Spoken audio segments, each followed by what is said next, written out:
अद्य शुक्रवासरः वैशाख शुद्ध नवमी दिनांक 16 ने 17 मे 2024। भावप्रकाश निघंटु पलाश। शंखं चक्रं जलौकान् ददतमृतघटं चारुदौर्भिश्चतुर्भिः सूक्ष्मस्वच्छातिहृद्यांशुकपरिविलसन् मौलिमम्भोजनेत्रं कालाम्भोदोज्ज्वलाङ्गं कटितटविलसच्चारुपीताम्बराढ्यं वन्दे धन्वन्तरिं तं निखिलगदवनप्रौढदावाग्निलीलम् प्रौढदावाग्निलीलम् ब्रह्मणो हि समारब्धा मात्रेयाद्येषु पूजिताम् अस्मदाचार्यपर्यन्तां वन्दे गुरुपरम्पराम् आयुर्वेदरतं वन्दे माधवाख्यं महागुरुम् आयुर्वेदामृतं सर्वं शिष्येभ्यो यः प्रदत्तवान् द्रष्टाज्ञानी दृष्टकर्मा कृतकर्मा तथैव च अध्यापको विश्वश्रेष्ठो महान् संशोधकस्तथा गुणैरेतैः समुदितैः यत्कार्यं प्रतनोद्धि सः समृद्ध्यर्थं हि कार्यस्य वयं नु प्रयतामहे सरस्वत्यै नमो यस्याः प्रसादात् पुण्यकर्मभिः बुद्धिदर्पणसङ्क्रान्तं जगदध्यक्षमीक्षते आत्रेयं प्रथमं वन्दे आयुर्वेदजगद्गुरुम् आयुर्वेदामृतं सर्वं गृहीत्वा हि सुरेश्वरः अग्निवेशादिकेभ्यो यत् प्रयच्छत् मुनिसत्तमः प्रथमं तन्त्रकर्तारम् अग्निवेशं नमाम्यहम्।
ओम शांति शांति शांति।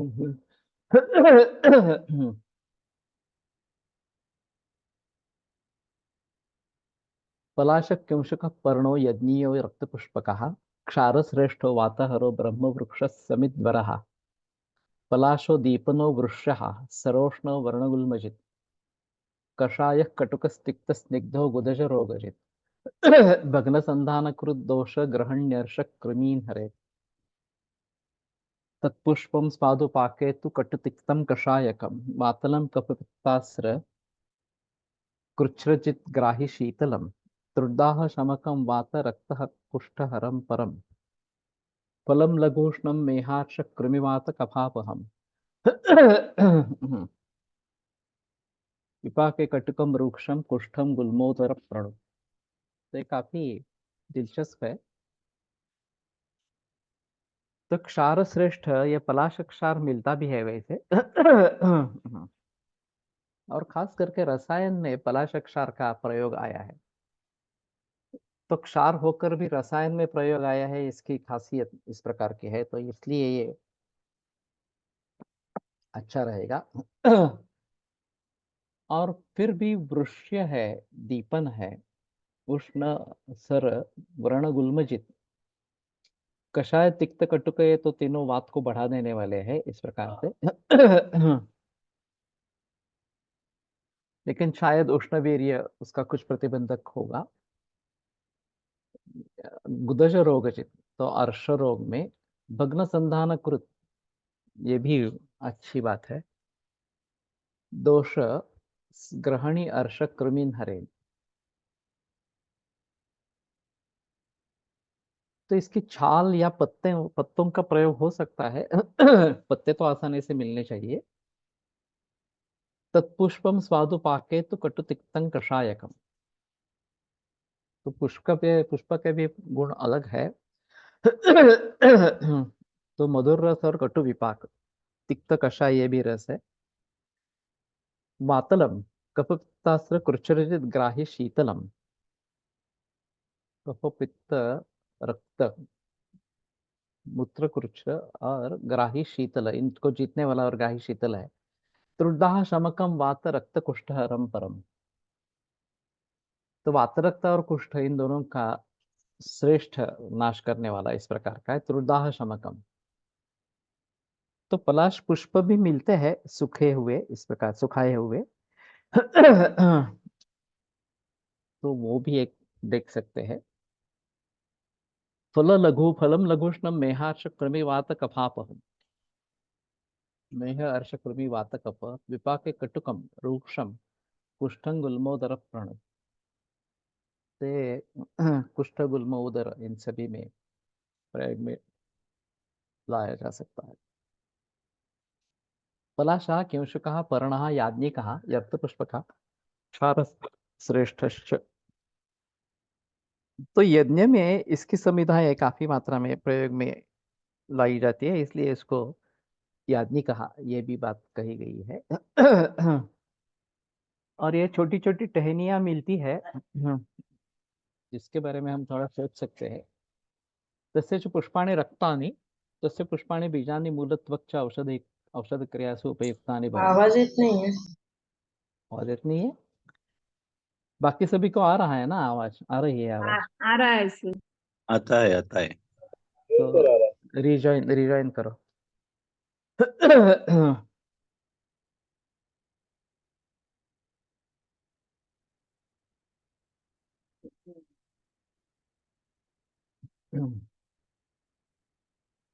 पलाशकल्पः निस्त्यशीकृत पलाश बीज चूर्णम त्रिगुंजा प्रमाण। पलाश बीज को चूर्ण कृमिनाशन के हिसाब से काफी प्रयोग में है, मैंने भी कुछ समय में प्रयोग किया था इसका।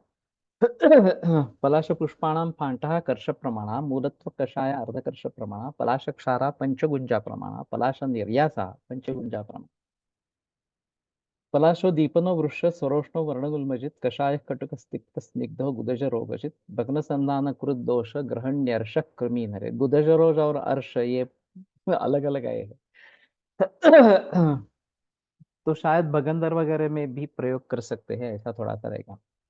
पलाशः तिक्तः कटुकः कषायश्च विपाकः कटुकः वीर्यम् उष्णञ्च। पलाशः रस्य विपाके वीर्येण विपाकेन च कफं हन्ति कटुत्वात् उष्णत्वाच्च पित्तं प्रकोपयति। निस्तुषीकृतपलाशबीजचूर्णं प्रकर्षे गतान् कृमीन् हन्ति तच्चूर्णं मधुना भक्षयेत्। तो निस्तुषीकृत, बाजार में पलाश बीज किस प्रकार से मिलता है देखना पड़ेगा। तो मधु के साथ उसका प्रयोग करें। पलाश बीजम पित्त प्रकृति वामयति रेचयति च तस्मात् तेषु पलाश बीजम न प्रशस्तम। तो पित्त प्रकृति में या पित्त का संबंध अगर है तो पलाश बीज का प्रयोग नहीं करना है। पलाश बीजम सहिंककं कृमिं हन्ति कुष्ठजान कृमिन पलाश बीजम लेपेन नाशयति।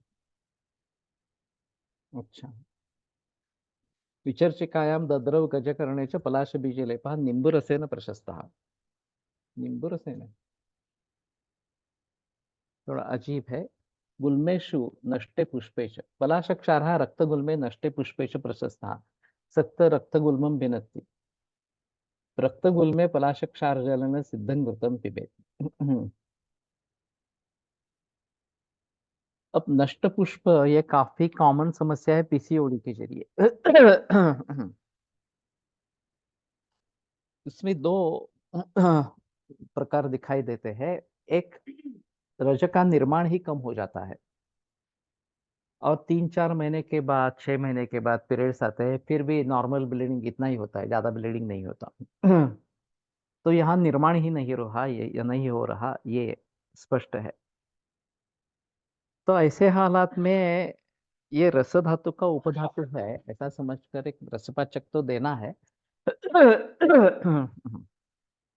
लेकिन वंग मिश्रण या फिर शुक्र के हिसाब से कुछ दवाइयाँ इस प्रकार से देनी है। और रक्त गुल्म यानी कि ब्लड क्लॉट तो नहीं ले सकते हैं, लेकिन फिर भी कुछ हद तक समझ सकते हैं। रक्त गुल्म एक अलग बीमारी है और उसको भली-भांति देखना है। उसके प्रयोग बहुत ही कम रहते हैं। उपनयन संस्कार में पलाश का दंड देते हैं। क्या कारण होगा? ये मेरे ख्याल में यादनीय इस प्रकार का है। उसका जो अधिदैविक एस्पेक्ट है, उसके हिसाब से हम देते होंगे। और श्वेत पलाश एक अलग चीज है। उसकी अगर लकड़ी होती है तो वो काफी अच्छी मानी जाती है दंड धारण के लिए। और रेयर है वो बहुत इस प्रकार के।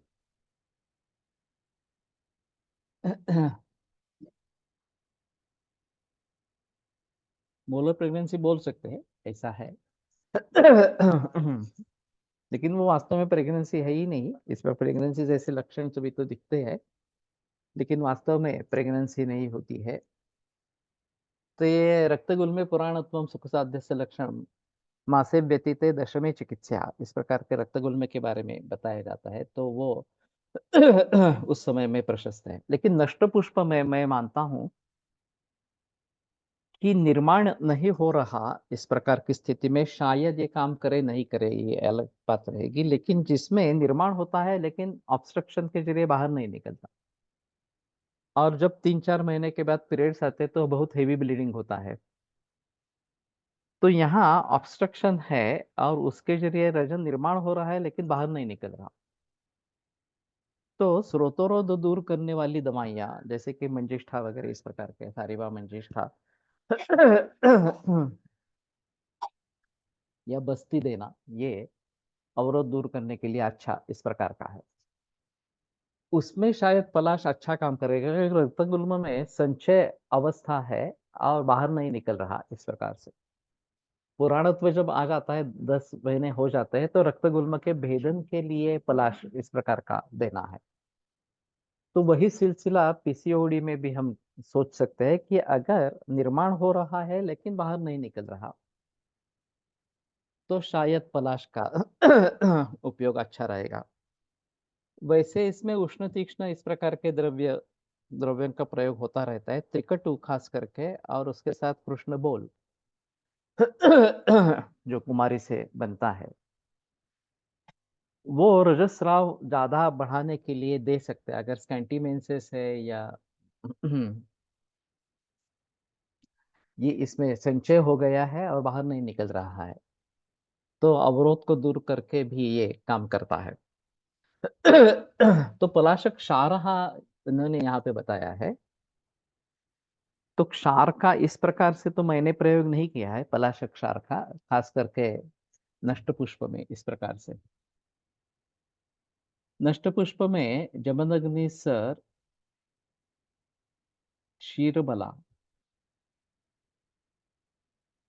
तेल, अदरक, घृत का वर्धमान मात्रा में नस्य कर देते हैं। महीने में 21 दिन तक मैंने प्रयोग किया है। नष्ट पुष्प और गर्भाशय वर्धन में काम करता करता करता। ये अजीब है।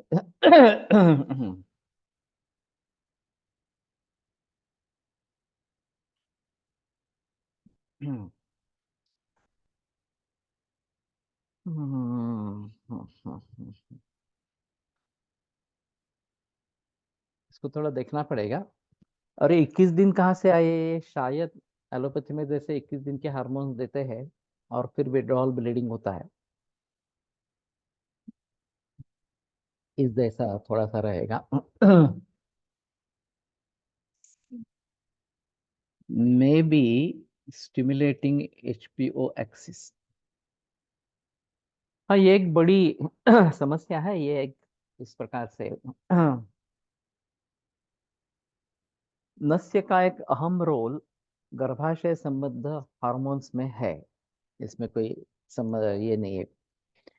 और पुंसवन का निर्देश आया है नासया से नवा पीतम वट शुंगाष्टकम तथा इस प्रकार से। तो स्त्री गर्भ या पुरुष गर्भ निर्माण होना और स्थिति निर्माण रहना उसकी, ये नस्य का फल बताया दिया गया है इस प्रकार से। पिट्यूटरी स्टिमुलेशन ये पॉसिबल है इस प्रकार से। नष्ट पुष्प मीन्स ओव्यूलेशन ना होना, कि मेंसेस न आना, नष्ट होना। तो ये तो बात सही है कि मेंसेस न आना, रेग्युलर जो तद्वर्षात द्वादशात काले यान्ति पंचाशत क्षयम वगैरह वगैरह इस प्रकार से है। और मासी मासी रज स्त्रीणाम रसजम स्रवति स्त्रहम, तो 3 दिन की बात कही गई है। अभी किसी से भी पूछेंगे कि किसी का भी रजस्राव 3 दिन में बंद नहीं होता है। चौथा, पांचवा, छठा दिन, सातवां दिन तक ये रजस्राव चल रहा है। तो कहने का तात्पर्य अर्थ है ये विकृति है और ये सभी लोगों में फैली हुई इस प्रकार के सही सभी औरतों में दिखाई दे रही है। अब नॉर्मल मेंस्ट्रुएशन है तो भी ये बात है, और जब मेंस्ट्रुएशन डिलेड हो जाता है, संचित हो जाता है, तो बहुत ज्यादा ब्लीडिंग और बहुत दिन तक चलता रहता है। महीना महीना तक ब्लीडिंग चल रहा है, इस प्रकार की भी बातें दिखाई देती है। तो ये बड़ा कॉम्प्लेक्स मामला है कि कैसे उसके बारे में सोचे। और मैंने कई बार इसके बारे में सोचा था कि नस्य का हम भली भांति प्रयोग करेंगे। वैसे नस्य का काफी जगह प्रयोग होना चाहिए जो हम नहीं कर रहे हैं। तो ऊर्ध्वजतुर्विकारेषु स्वप्न काले ऊर्ध्वजतुर्विकारेषु ऊर्ध्वजतुर्विकाराणाम उत्पन्नानां च शांतये विशेषान् नस्य मिष्यते नासा ही शिरसो द्वारम तेन तद व्याप्य हंतिता। तो नासा शिर का द्वार है और उसके जरिए वो पूरे शिरस्थान में प्रवेश करके प्रयोग करता है, फायदा दिखाता। अब उन्माद चिकित्सा में यह हमने पढ़ा कि नस्य का वहां एक अहम रोल इस प्रकार का है, और शायद बुद्धि से काम लेना है तो नस्य बहुत जरूरी इस प्रकार का रहेगा। शायद हम अणु तेल का नस्य करेंगे, पंचगव्य घृत का नस्य करेंगे, या फिर कैंसर के रुग्णों में मैं RKLG का नस्य करवाता हूँ।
ये शारीर में जो रेफरेंस है, पलाश भस्मास्म विधा पूयाभे ग्रंथ रेतसी, तो इसमें ब्लड क्लॉटिंग अगर है तो ये पलाश भस्म वहां पे बताया है, तो क्षार का ही प्रयोग करना है।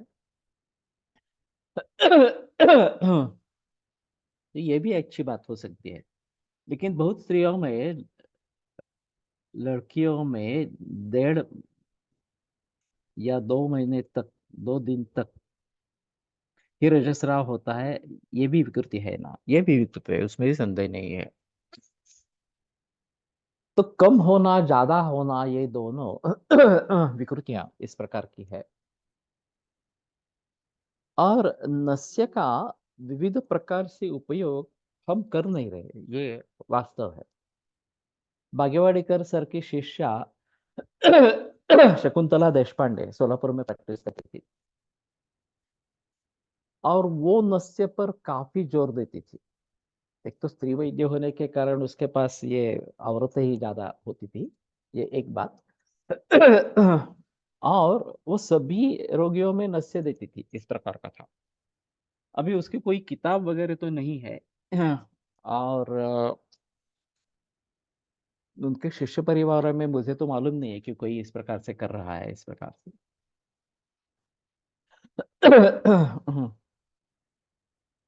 तो हमारे हिसाब में सर्वेन्द्रियाणि येनास्मिन् प्राणा येषु च संश्रिताः यदुत्तमांग मंगानाम शिरस्तदभिधीये। सभी इंद्रिय और प्राण ये शिर में स्थित है, इस प्रकार से। ऐसी स्थिति में लिंग निर्माण, इसका मतलब कहीं से शिर से है, ये एक बात। जो संतति चाहिए वाम या दक्षिण के हिसाब से, उसकी स्थिति भी इससे बनती है। ये भी एक अलग बात इस प्रकार का है।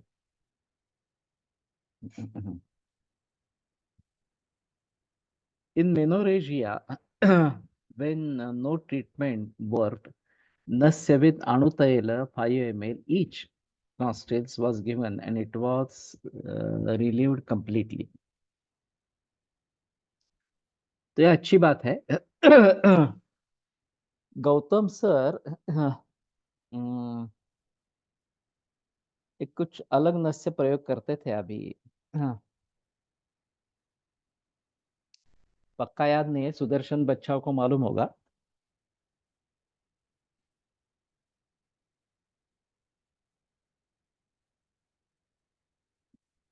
अम्लिका या चिंच, टैमेरिंड और गुड़, ऐसा कुछ था, मुझे पक्का याद नहीं है अभी। लेकिन मेनोरेजिया में उसका अच्छा रिजल्ट मिलता है, ऐसा उसका कहना था, और बस यही देना है, बाकी कुछ नहीं देना है, ऐसा कहना था। बाकी का तो देने की आवश्यकता ही नहीं है, इस प्रकार से। मैंने एक मरीज में प्रयोग किया था, तो वहां सक्सेस नहीं मिला था, तो आगे नहीं हुआ।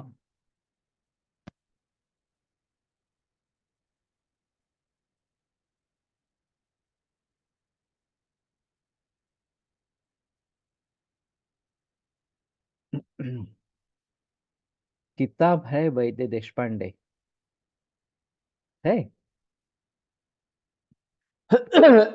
निधे देशपांडे की होगी, शकुंतला देशपांडे के बारे में मुझे पता नहीं है, किताब है अगर। तो अगर किताब है शकुंतला देशपांडे की, तो अच्छे तरीके से सोच सकते हैं, देख सकते हैं। वैसे बागेवाड़ीकर ट्रेडिशन की है, लेकिन मालूम नहीं, रसशास्त्र में उन्होंने ज्यादा काम किया होगा, नहीं होगा, इस प्रकार का। है। ओके। पलाश इन कृमिरोग, the swaras of Palash is taken along with Tandulodaka will cure कृमि रोग। ओके। तो पलाश बीज का प्रयोग होता है, और कुछ कृमिघ्न योगों में पलाश बीज प्रयोग में लाया जाता है, इस प्रकार का है। नस्य नाम है, नस्य ऐसा ही नाम है। ओके। तो ये देखना पड़ेगा कि वो इस प्रकार से करती थी। अभी निसार शेख ने ये जो कर्णरंध्र धोती या कपाल रंध्र धोती का प्रचलन लाया, पीसीओडी में खास करके, वो भी इसी प्रकार से पिट्यूटरी पर काम करता है, ऐसा समझकर किया है। और जमदग्नि ने भी नस्य का इस प्रकार का प्रयोग, अदरक घृत और क्षीरबला तेल, ये थोड़ा अजीब कॉम्बिनेशन है। और किस दिन करना है वगैरह वगैरह। तो जहाँ हार्मोनल इम्बैलेंसेस इस प्रकार के है, हमारा निदान या एलोपैथी का निदान इस प्रकार से, उसमें शायद ये बात हो सकती है कि इस प्रकार का नस्य या अणुतेल वगैरह इस प्रकार का नस्य कोई। दे दे। और सिर्फ इसी प्रकार के हार्मोनल इम्बैलेंस में देना है या फिर थायराइड के हार्मोन में भी नस्य का प्रयोग हो सकता है? एलोपैथी का जो कहना है कि pituitary governs all endocrine glands, सभी एंडोक्राइन ग्लैंड्स पर पिट्यूटरी का कंट्रोल है। तो इस हिसाब से किसी भी एंडोक्राइन ग्लैंड के बारे में तकलीफ हो तो शायद हम नस्य का प्रयोग भली भांति कर सकेंगे। इसलिए हमें चाहिए, ग्रंथों में तो अणुतेल ये का प्रयोग बताया गया है। कफ प्राधान्य है तो षड्बिंदु तेल, वचा तेल ये भी दे सकते हैं, लेकिन ये देते समय सावधानी बरतनी है कि सामावस्था न हो।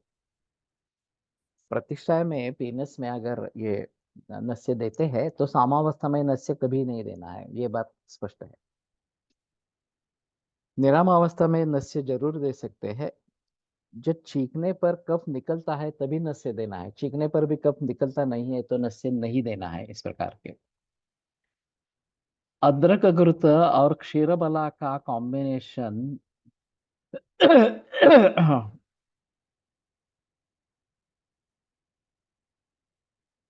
ऋतु अनुसार दोनों अलग अलग प्रयोग करते हैं। ओके, कॉम्बिनेशन नहीं है तो अलग अलग करते हैं। ये भी थोड़ा सा सोचना पड़ेगा, क्षीरबला इस प्रकार से क्यों, और उसका रोल इसमें क्या है। वैसे क्षीरबला 101 आवर्ती जो मिलती है वो इंद्रियों का पोषण करती है, इस प्रकार का बताया गया है। इंद्रियों के बारे में जो विकृतियां होती है तो क्षीरबल 101 आवर्ती का नस्य या अभ्यंतर उसका सेवन, ये ग्रंथों में है, आया है इस प्रकार से। तो अभी मैं मानता हूं कि जहां प्रज्ञापराध है कि बुद्धि अच्छी तरीके से निर्णय नहीं कर रही है, गलत निर्णय ले रही है, गलत समझ रही है। बुद्ध्या विषम विज्ञानम विषमंच प्रवर्तनम प्रज्ञापराधम जानीयान मनसो गोचरम हित। तो कितने भी बताने के बावजूद, कोशिश करने के बावजूद सामने वाले व्यक्ति सुन ही नहीं लेती या उसके दिमाग में घुसता ही नहीं है कुछ, वो अपने अपने तरीके से ही विचार करती रहती है। और कुछ भी असर नहीं होता, हमारे कहने का, काउंसलिंग का कुछ भी असर नहीं होता। तो शायद यहाँ पे नस्य काम करेगा। कि कम से कम दूसरा आदमी क्या बोल रहा है, उसका मतलब क्या है, क्यों बोल रहा है, ये समझने की कोशिश करेंगे तो शायद बात बनेगी इस प्रकार। लेकिन ये समझने की ही कोशिश अगर नहीं होती है तो सब व्यर्थ हो जाता है इस प्रकार से। सर, कैन क्षीरबला यूज्ड इन अल्जाइमर पेशेंट? जरूर कर सकते हैं। क्षीरबला सौम्य है, अदरक घृत कफग्न है, संप्राप्ति में देते हैं।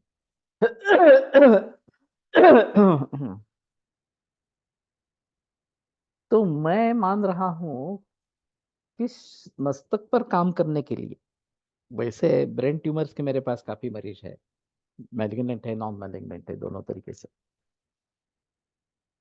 और दोनों भी तकलीफ वाले हैं। आसान नहीं है ट्रीट करना इस प्रकार से, और बार बार होते रहते हैं, ये महत्वपूर्ण है। तो मैं नस्य का तो प्रयोग करता था इन सभी में, लेकिन अभी कर्णरंध्र धोती और कपालरंध्र धोती इन दोनों का प्रयोग शुरू कर दिया। तो कुछ मरीजों में ये ट्यूमर्स कम होने लगे, तो ये बहुत बड़ी अचीवमेंट है।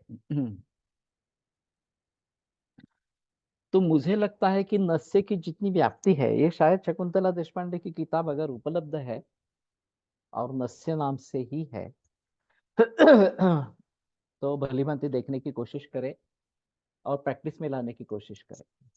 अभी मैं उन्माद पढ़ते समय इस नतीजे पर आ गया कि जहां बुद्धि से संबंध है वहां नस्य देना जरूरी इस प्रकार का रहेगा। ये जो विज्ञानमय कोश की बात है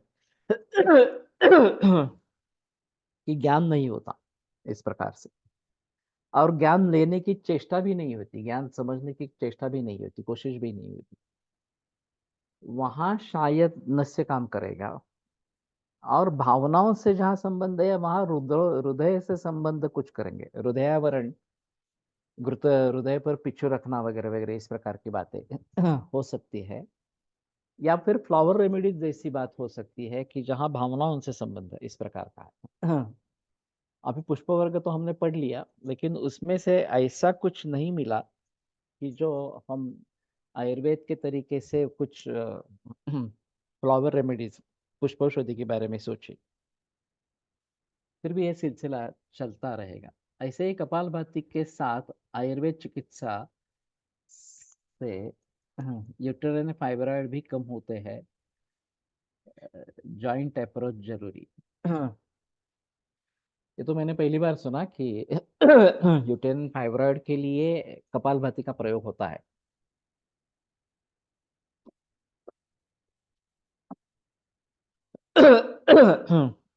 जब हम ओंकार करते हैं तो कहना है कि वैखरी से ओंकार नहीं होना है, मूलाधार चक्र से ओंकार होना। शुरू में तो वैखरी ही होती है, केवल मुख से आता है। लेकिन जैसे जैसे प्रैक्टिस करते जाएंगे वैसे वैसे वो नीचे नीचे जाने लगता है। फिर हृदय, फिर नाभि, और फिर उसके भी नीचे अपान क्षेत्र में ये ओंकार वहां से निकलना लगता है, या फिर उच्छ्वास की जो प्रक्रिया है वो वहां से होती है।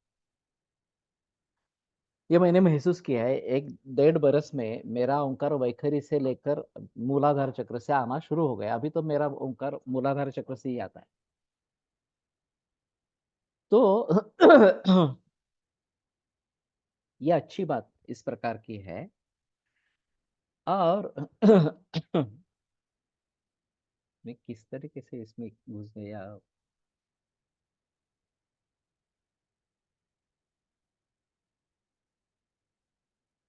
भुनाग तेल, दैट ऑफ गांडूल, यूजफुल इन अल्जाइमर पेशेंट। ये तो और अजीब बात है। हाँ, यूटेराइन फाइब्रॉइड के बारे में। कि कपालभाति भस्त्रिका तो चेस्ट रिलेटेड है, उरस स्थान से संबद्ध है। कपालभाति जो है वो नाभि या उसके नीचे से संबद्ध है। तो ये बात हो सकती है कि फाइब्रॉइड, हाँ, कपालभाति भली भांति करेंगे तो फाइब्रॉइड का साइज कम होगा। और मैं इंटीग्रेटेड अप्रोच को नहीं मानता, मैं होलिस्टिक अप्रोच को मानता हूँ। होलिस्टिक में केवल एलोपैथी और आयुर्वेद ऐसा नहीं रहेगा।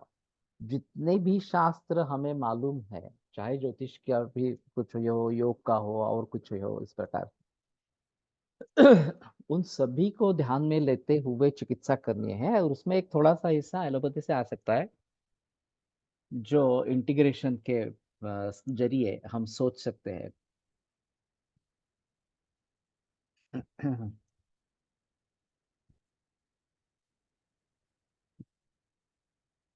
ऐसे ही कपालभाति के साथ साथ आयुर्वेद चिकित्सा। हाँ।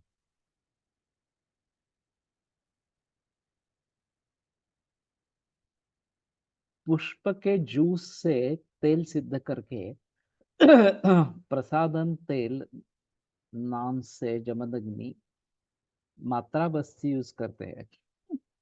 और अजीब बात है। सुखानुबंधी सूक्ष्मश्च सुगंध रोचन मधु, मन पर काम करने के लिए सुगंध जो है वो अच्छा है। वो सुगंध अरोमा थेरेपी में भी प्रयोग में लाया जा सकता है, अत्तर वगैरह इस प्रकार के जिसमें प्रयोग में लाएंगे। और सिद्ध तेल में भी कुछ हद तक ये सुगंध हो सकता है। चंदन मलालाक्षादी अच्छी तरीके से बनाया जाए तो ये उसको एक अच्छा सुगंध आता है। बाजार में मिलता है वो सभी आर्टिफिशियल ऊपर से डालते हैं, इस प्रकार से है। तो पुष्प के रसों से अगर तेल बनता है तो उसका नस्य बेहतर ऑप्शन होगा। बस्ती क्यों दे रहे हैं मालूम नहीं, जमदग्नि इस प्रकार से। मात्रा बस्ती इस प्रकार से।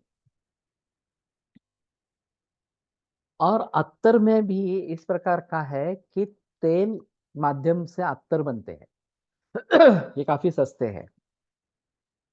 प्योर एक्सट्रैक्ट अगर लेते हैं तो प्योर एक्सट्रैक्ट की मूल्य काफी बढ़ जाती है, लेकिन तेल के माध्यम से अगर बनाते हैं तो उसके जरिए ये हो सकता है। और फिर उसका प्रयोग भली भांति हो सकता है। Not Alzheimer, useful in Parkinson disease. Okay. Parkinson's में तो हो सकता है, लेकिन पार्किंसंस वैसे भी काफी मुश्किल मामला है। हमारे हिसाब में वातव व्याधि है, वायु धातु क्षयात कोपमार्ग से आवरणेन वा, वृद्धावस्था में ज्यादातर दिखाई देता है। और ऐसी अवस्था में दोनों तरीके से वात प्रकोप होता है।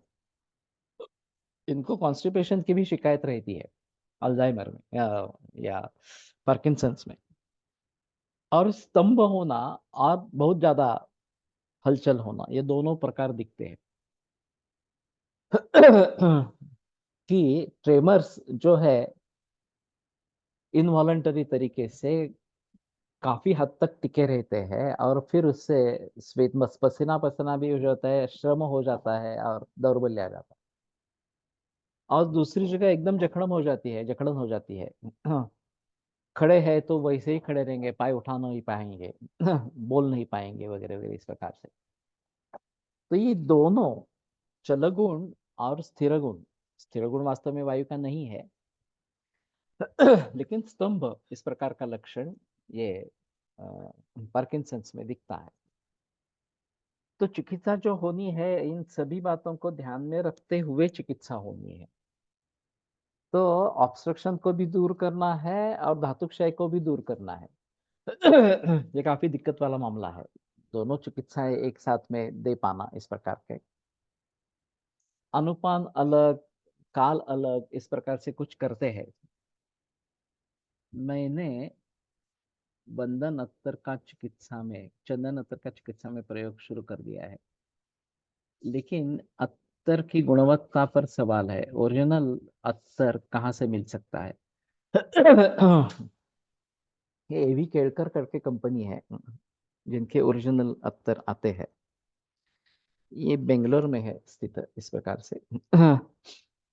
लेकिन उसकी ब्रांचेस पूरे भारत में है। और दोनों तरीके के मिलते हैं, एक कृत्रिम भी मिलता है और नैसर्गिक भी मिलता है। बेटर ऑप्शन चंदन तेल का प्रयोग करो। चंदन तेल मिलता है और काफी दवाइयों में भी प्रयोग में लाया जाता है। ये विको टर्मरिक, इसमें चंदन तेल का प्रयोग है। तो with sandalwood oil, without sandalwood oil, WSO अभी लिखते हैं सिर्फ। और डब्ल्यू का मतलब क्या है, विथ है या विदाउट है, ये लिखा नहीं होता। ये बड़ा अजीब मामला है, लेकिन कॉस्ट अगर बहुत ज्यादा है तो ये चंदन तेल वाला है। वैसे कैलाश जीवन भी चंदन तेल का प्रयोग है। और ये विदेश से आता है, हमारे यहाँ नहीं होता, चाइना से इंपोर्ट होता है इस प्रकार से। लेकिन ये बात सही है कि चंदन का तेल तो अवेलेबल है, जो मूल रूप से इसमें काम में आ सकता है इस प्रकार से। तो जैसे मैंने कहा कि ये आ रहा है विदेशों से।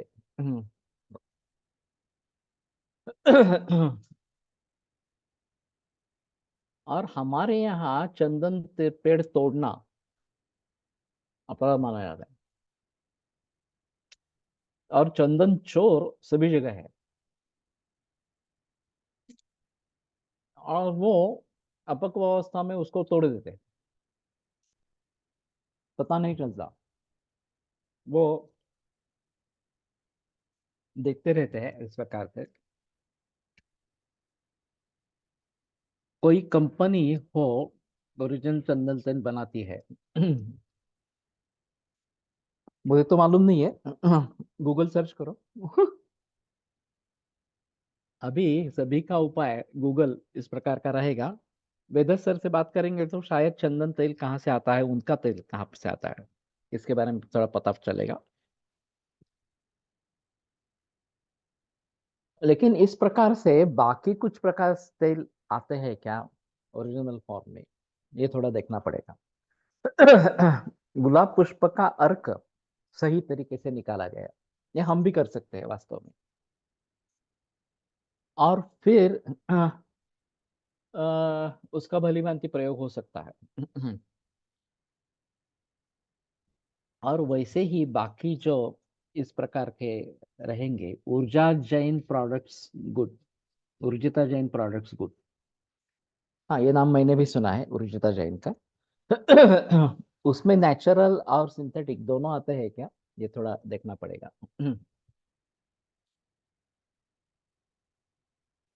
अभी फ्लावर रेमेडीज में उसको भावनाओं के साथ जोड़ा गया है।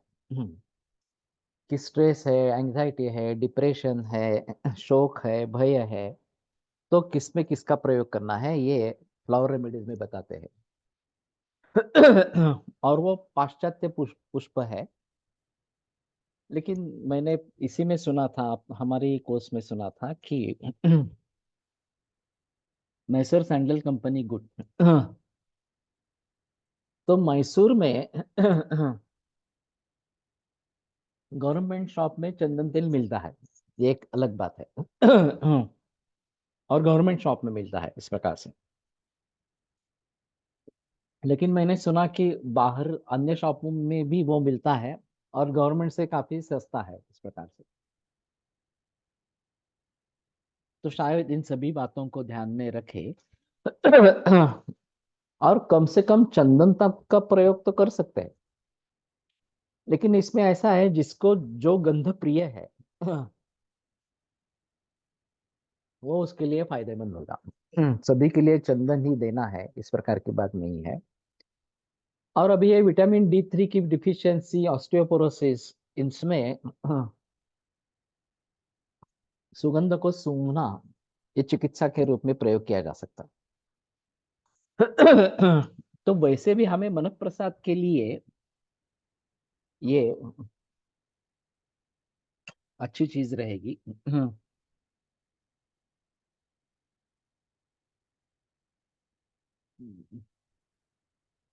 पंकज नाहटा सर चंदन बला लाक्षादी तेल से ओरिजिनल चंदन को प्राप्त करते हैं।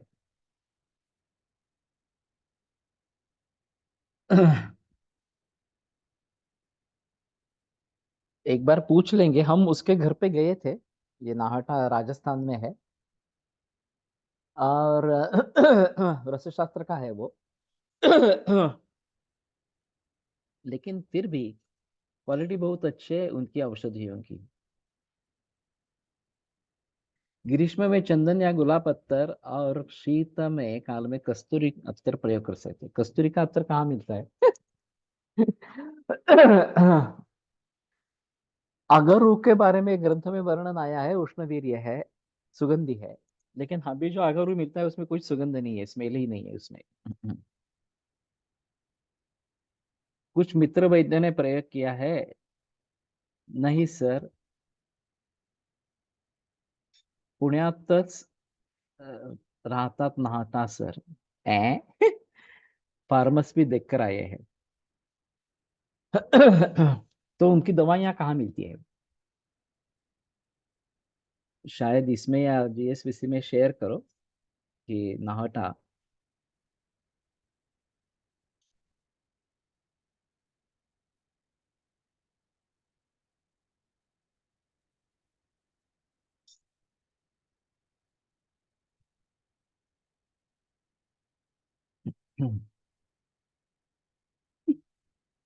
Not in shop. ओके। तो उसका कुछ रेफरेंस है, कांटेक्ट नंबर है, तो बता देना। और वहाँ मिलता है। मी त्यांचे औषध वापरते, एस्पेशली आमपाचक छान आहे। श्रद्धा शालगर। ओके। तो श्रद्धा मध्ये कॉन्टॅक्ट दे दो। पंकज नाहटा तुला माहिती आहे पुण्यात? बरं, बघूया त्यांची हो औषधं सर. चांगली आहेत असं म्हणे। हो सर, माहिती आहे मला नाहटा सर. हम्म? कात्रजला आहे त्यांचं घर आणि फार्मसी पण तिकडेच आहे. ये क्या दिखा रही हो? हॅलो. हा सर, कात्रजला खडी मशीन चौकात घर आहे त्यांचं आणि फार्मसी पण आहे तिथे. मी त्यांचा नंबर शेअर करते ग्रुपवरती. ओके ओके ठीक है. और श्रद्धा को मालूम है तो श्रद्धा से आसानी से ले सकते हैं. आ गया नंबर यहाँ पे. एक बार जीएसवीसी में भी करो. Price on GSVC fine.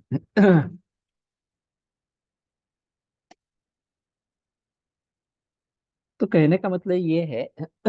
मैंने एक नाहटा करके राजस्थान में वैद्य थे, उसके घर पे मैं गया था, और ये रसशास्त्र के प्रैक्टिशनर है.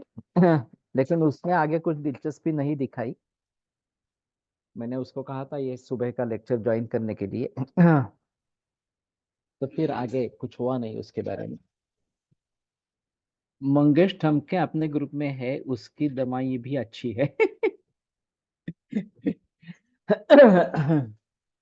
ये तो मेरा छात्र ही है, और वो प्रामाणिक है, इसके बारे में कोई संदेह नहीं है.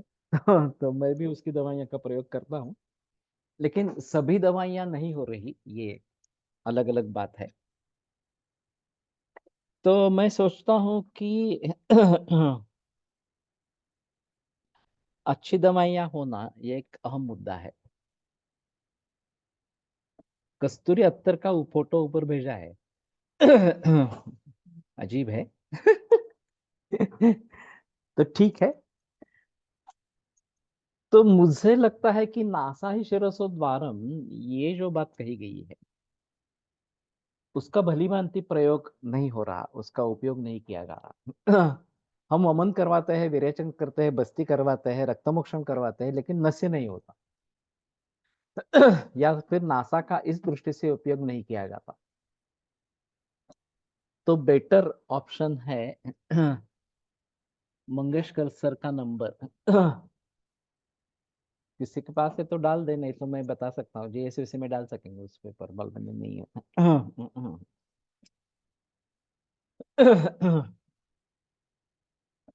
तो हम निकले पलाश क्षार से रक्तगुल्मे नष्टे पुष्पे च प्रशस्तः. और पलाशभस्माश्मविधा पुयाबे ग्रंथरेतसी. तो ग्रंथरेतस में बताया गया है. तो वो जरूर इस प्रकार से काम में आएगा.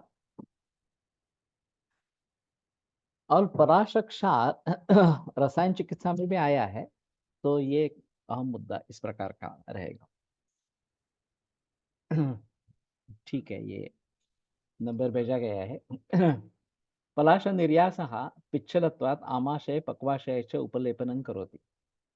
निर्यास अतिसारे ग्रहण्याम् अर्शस्सु च तेन आमाशय स्थित स्रोतोमुखानि लिप्तानि भवन्ति. स्रोतोमुखलेपनेन अतिसारः ग्रहणी प्रवाहिका च आशु प्रशाम्यते. पलाश का निर्यास इजीली अवेलेबल है क्या मालूम नहीं है मुझे.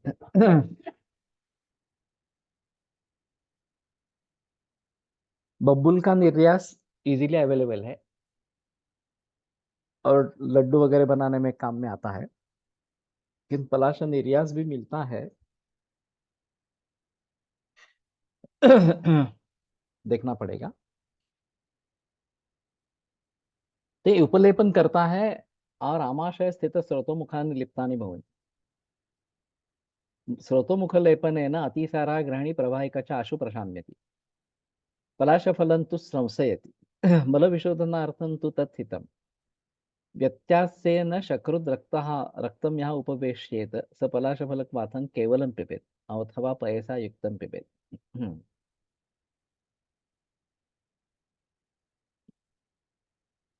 तो कभी रक्त और कभी पुरुष, इस प्रकार का अगर मल प्रवर्तन होता है, तो पलाश फलक क्वाथ केवल या दूध के साथ पिए. ये भी सोचने की बात इस प्रकार की है. तथा कोष्णम क्षीरम पिबेत पेयम तेन मले निस्सारते अतिसारा प्रशाम्यति. अर्शस्सु मल विशोधनार्थम पलाश बीज चूर्णम हितम. तो पलाश बीज चूर्ण कैंसर में कौन सा नस्य यूज करते हैं? मैं ज्यादातर आरकेएल जी का ही करता हूँ, रक्त कल्याणक का, या फिर पंचगव्य घृत का, इस प्रकार से. और रेयर कंडीशन में अभी असनमंजिष्ठादि तेल करके एक शीरक पिच्चू के लिए हम इन सभी में प्रयोग कर रहे हैं, ब्रेन ट्यूमर्स के बारे में। तो शिरोभ्यंग शीरक पिच्चू उसका करते हैं, उसका भी नस्य दे सकते हैं असनमंजिष्ठादि तेल का। वो भी काफी अच्छा इस प्रकार का है। तो अभी मैं अलग तरीके से सोच रहा हूँ कि मन और बुद्धि इन दोनों पर काम करना, एक मनोमय कोश है और एक विज्ञानमय कोश है।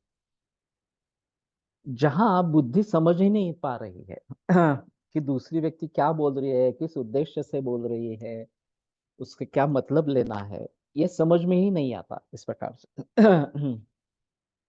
और फिर वो अपने ही विचारों से चलते रहते हैं, उसमें परिवर्तन नहीं आता।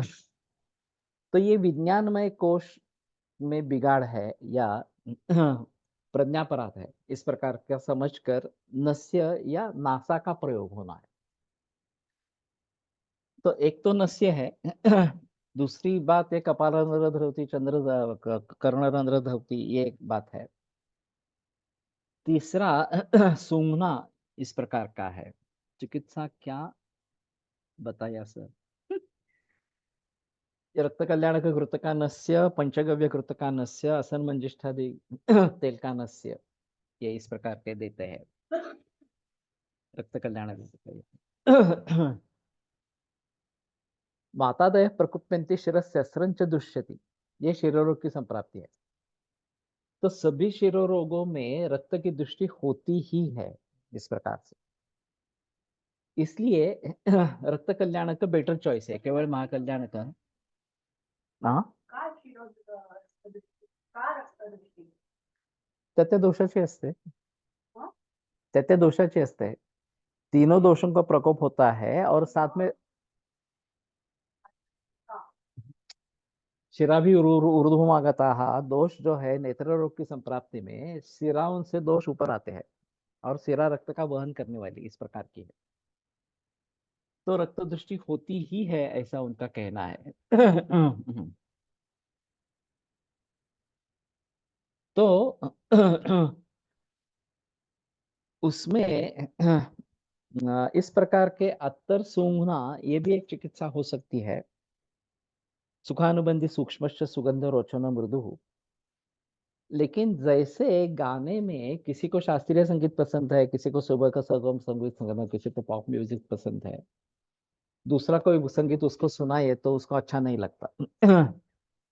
उसी प्रकार से जिसको जिस प्रकार का सुगंध पसंद है उसी का सेवन करते रहने के लिए कहना ये ज्यादा अच्छा इस प्रकार का रहेगा। लेकिन ये चिकित्सा के प्रचलन में आना चाहिए और खास करके ऑस्टियोपोरोसिस में D3 की विटामिन विटामिन की डिफिशियंसी जहां जहां है वहाँ ये अत्तर का सुझाव देना आवश्यक इस प्रकार का रहेगा। गर्भावस्था में पलाश के ताजे कोमल पत्तों का पीसकर साथ गाय के दूध के साथ प्रयोग किसी ने बताया है, जिससे संतान शक्तिशाली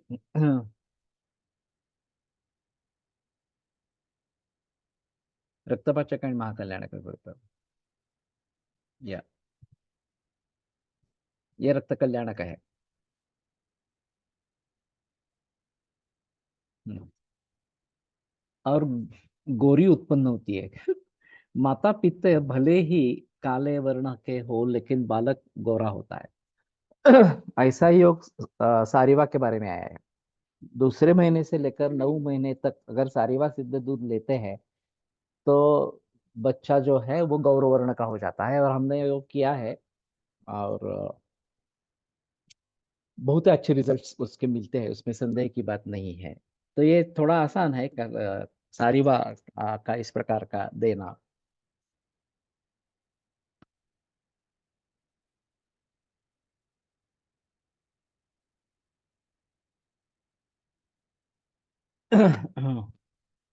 रेडीमेड नहीं मिलता है, हम बनाते हैं खुद रक्त कल्याण का गुरुत्व। और सभी कैंसर के मरीज में प्रयोग करते हैं। और मुझे हर महीने 80 किलो घी बनाना पड़ता है। इतनी बड़ी मात्रा में उसका प्रयोग होता रहता है। तो केवल रक्त कल्याण का 80 किलो इस प्रकार से करीबन, या थोड़ा 50-60 किलो ये होगा और बाकी दूसरे घी हो गए, इस प्रकार से।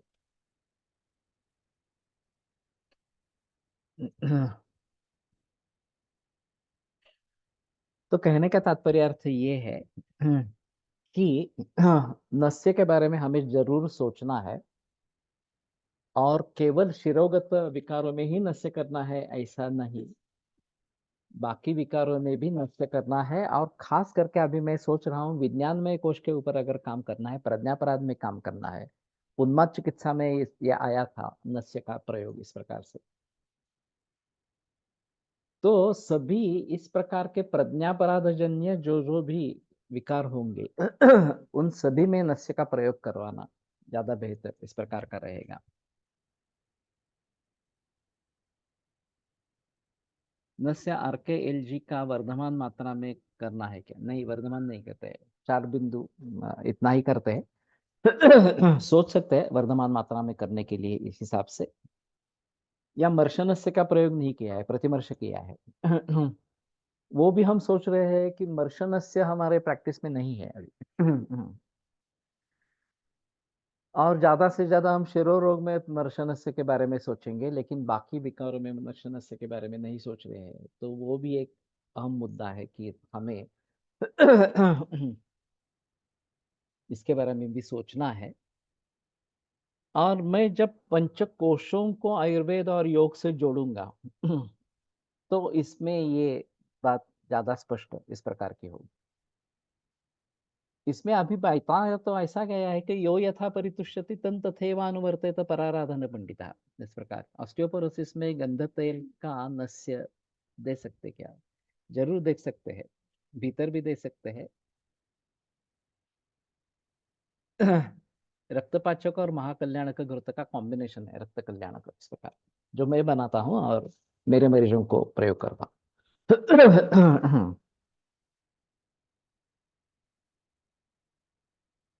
तो मुझे लगता है कि गंध तेल एक अच्छा ऑप्शन है इसमें। और सुगंधित द्रव्यों का प्रयोग इसमें ज्यादा इस प्रकार का है।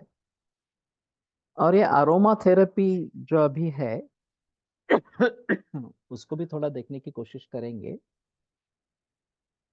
और वनस्पति और भावनाएं इनका क्या संबंध है ये भी देखने की थोड़ी कोशिश करेंगे।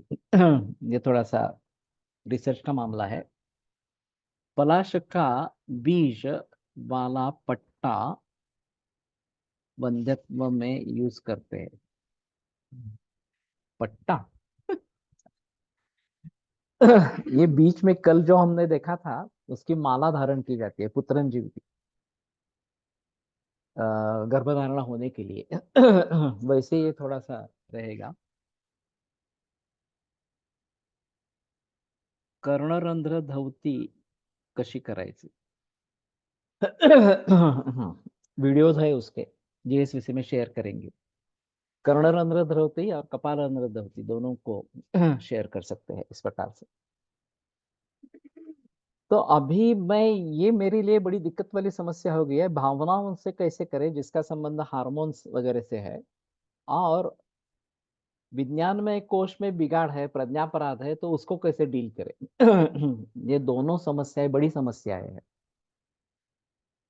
और अभी मुझे लगता है कि नस्य का इसमें फायदा होना चाहिए, या नासा से इस प्रकार से सुगंध वगैरह से काम लेंगे तो ज्यादा अच्छा इस प्रकार का रहेगा। ठीक है, आज रुकते हैं, कल्चर को लेकर आगे बढ़ेंगे। आयुर्वेद प्रकांड निगदित इह हि शल्यतंत्र प्रधानः शिष्येभ्यः शाश्वतोऽयं निखिल जन कृपा व्याप्त चित्तेन येन आयुर्वेदस्य वाञ्छन् पुनरपि भुवने तांच सुष्ठु प्रतिष्ठां श्रेष्ठं धन्वन्तरिं तं प्रणमति च सदा वैद्यवर्गो हि नूनम् वैद्यवर्गो हि नूनम्। एक ही टेलीग्राम ग्रुप बनाने की कोशिश कर रहे हैं, देखते हैं।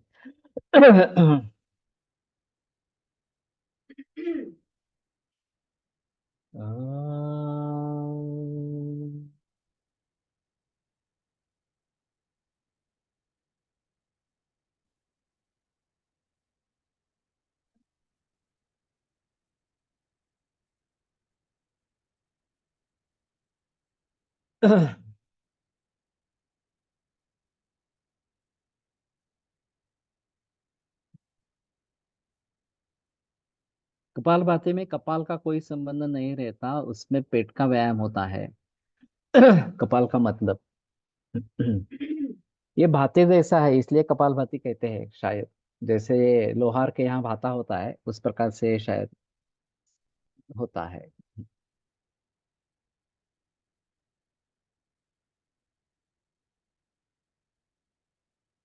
व्हाट्सएप में भी मर्ज कर सकते हैं दोनों ग्रुप को। अब no participant is number of not a problem. अच्छा। तो ये भी बात है, तो ये भी बात सही है। तो अलग ग्रुप बनाने की कोशिश नहीं करनी चाहिए। कपालभाति शब्द क्लासिकल नहीं है शायद, लेकिन ये तो देखना पड़ेगा, मालूम नहीं अभी। योगों के ग्रंथों में इस प्रकार का देखना पड़ेगा। अम्म,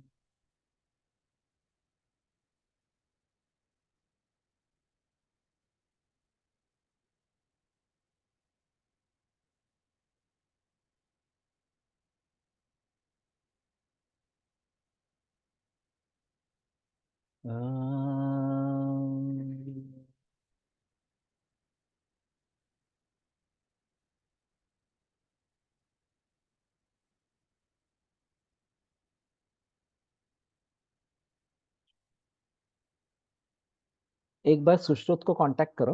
वो जीएसयूसी में ऐड करेगा। सुश्रुत का नंबर शेयर किया है काफी बार।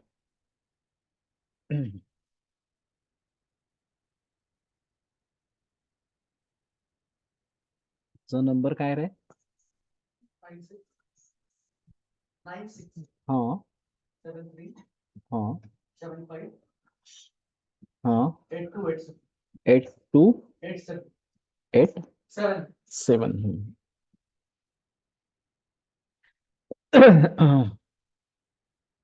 तो सुश्रुत को कांटेक्ट करो इसमें ऐड करने के लिए।